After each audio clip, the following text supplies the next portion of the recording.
Përshëndetje, përshëndetje të dashur miqtë e mi, uroj që të jeni mirë. Në fakt kjo është një video pak më amatore, por jam në një udhëtim. Do kisha dashur që të jem pranë jush gjatë gjithë kohës. Me thënë, do kisha dashur që të jem pranë jush në çdo moment dhe pikërisht kam përzgjedhur të ndaloj dhe të sjell një gjë të bukur pranë jush.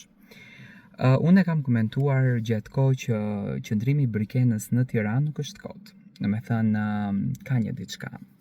Vizita e saj në Tiranë ka një pjesë tjetër, ndoshta do ta shohim nesër në të diel. Brikena ka xhiruar dhe është bërë gati për një moment fantastik. Tani, unë do të lidh dy ngjarje.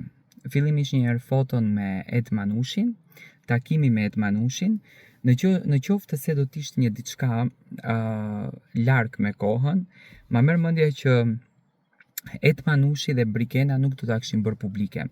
Po nga faktin që mund të jetë një diçka afër me kohën, unë e pash që Brikena e ndjente që ta bën publike një fotografi me Ed Manushin. Tani pse i lidhun kështu?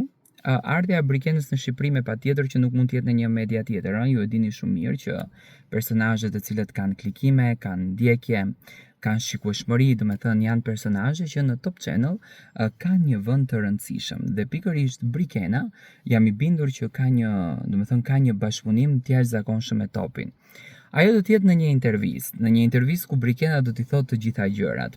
Tani, me sa unë e kuptoj formën se si Brikena është bërë gati në këtë foto, ka shansa që të jetë në emisionin Trotuar në të diel, ku shpeshherë kemi parë dhe Xhenetën, kemi parë dhe personazhe të ndryshme dhe do të ishte interesante në fakt përballja mes gjitha komenteve që janë thënë për Brikenën këtu, ndoshta do të pyetet edhe për atë thumbin që hudhi Monika herën e fundit, që tha që unë nuk do të besoj që ky çifti do të vazhdon.